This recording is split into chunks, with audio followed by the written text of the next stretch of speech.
Here's more wrestling news for November 20th, 2025. Your headlines for this afternoon include 2 massive AEW returns planned to close out 2025 in a huge way, devastating news regarding Adam Cole's condition and career, John Cena turned down Triple H's offer, real reason revealed, Zack Ryder responds to Backlash after breaking his never going back promise, new footage sparks debate as Star claims ref botched Raw finish, wrestling community outraged as TikToker invades Bayley and Roxanne Perez's privacy, and more. AEW appears to be gearing up for a major end-of-year reset, with both MJF and Swerve Strickland expected to return to television next month. The update comes from Self-Made Pro, who revealed during a recent session that AEW already has full creative plans locked in for both stars. According to the report, the company has mapped out storylines for their December return, but Tony Khan is keeping the exact timing under wraps, likely weighing whether to bring them back on the same show for maximum impact or stagger the returns to extend the momentum. On the injury front, both men are ready to go. Swerve Strickland, who recently underwent surgery to repair a lingering meniscus injury, is now fully cleared for in-ring competition. MJF has wrapped filming on Violent Night 2, and his last AEW appearance, a surprise loss to Mark Briscoe at All Out, has left fans curious about how the former world champion will be reintroduced. AEW has been searching for a major spark to close out the year, and the return of 2 main event level talents could provide exactly what the company needs.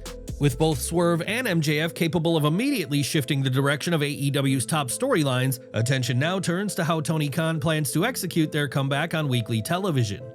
Do you think AEW should bring them back on the same show for one huge moment, or stagger the returns to stretch out the excitement? Share your thoughts in the comments. Adam Cole's in-ring future is growing increasingly uncertain, and people within AEW are bracing for the possibility he may never compete again. After being forced to vacate the TNT Championship due to a concussion, concern over his long-term health has intensified, and the internal outlook isn't encouraging. According to Brian Alvarez on Wrestling Observer Live, the feeling within AEW is that Cole may not return to the ring at all. The feeling is that he may not ever wrestle again, and it's a very strong feeling in that direction. We shall see, but he's still dealing with a lot of different things. All the best to him. What's important is the brain in his head. Wrestling is wrestling.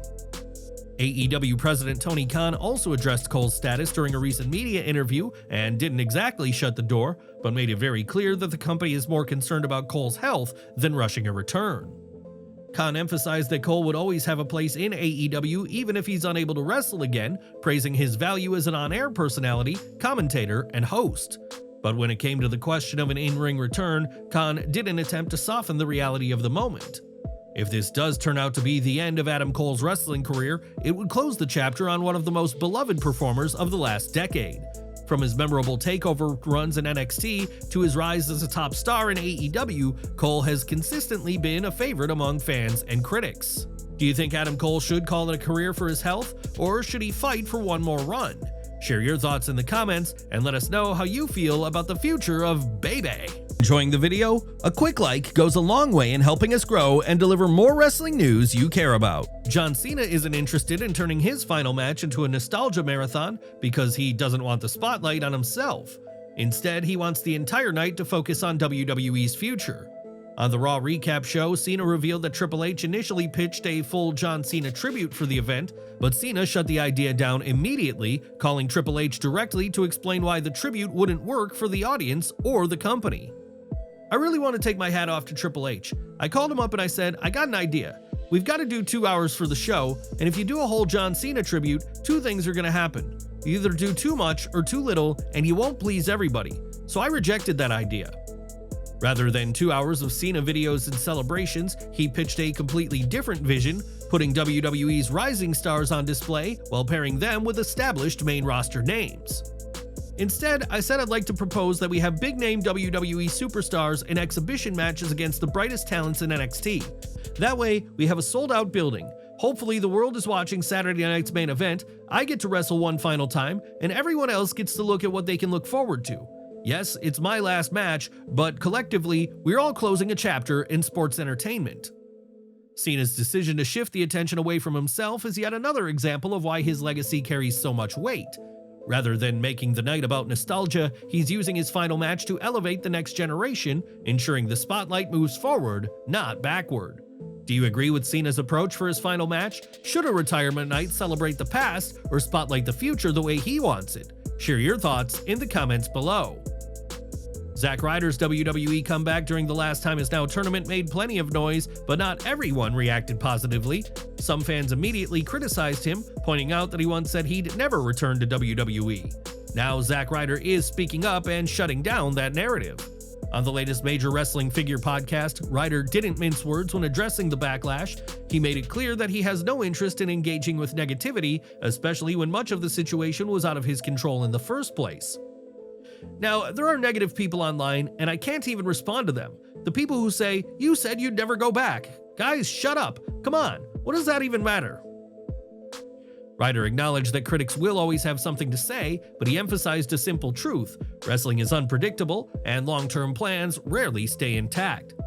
Some things are clearly out of your control. I can't play into it, right? Guys, come on.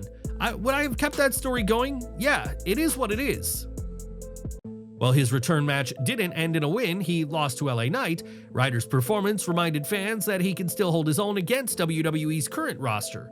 And despite the social media noise, the reaction he received inside the arena spoke louder than any tweet. At the end of the day, Ryder's message is straightforward. He's not here to please everyone, and he's not letting online criticism dictate his choices. For a lot of fans, seeing him back in a WWE ring was more than enough. CM Punk returned to WWE in 2023, and since then, he's had a front row seat to some major changes within the company, including how wrestlers got paid.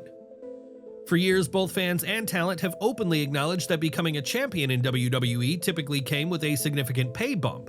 Under Vince McMahon's leadership, title holders were rewarded handsomely, and that system stayed in place for decades, but according to Punk, things shifted dramatically after the TKO merger.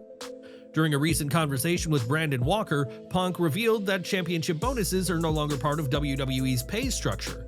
Instead, main event positioning, not title status, determines who earns the bigger money. The thing with the title too is also, it meant you made more money. That does not exist anymore. It's good and bad. Like, we all make more money now, which is a thumbs up, but my paycheck was always predicated on how many people were in the building, so I was driven toward ticket sales and the business of it. And when you're in the main events, you got paid more money. Punk went a step further, explaining that WWE's current system resembles a salaried structure, where the financial incentive tied to match placement or championship wins has been significantly reduced. Now everyone's just kind of on salary, so I think that's good and bad. It's good for the boys, but also, I feel there's not the same ambition. I always wanted to be in the main event because it got me more money. And now, I don't care if I'm in the opening match because I'm still gonna make the same.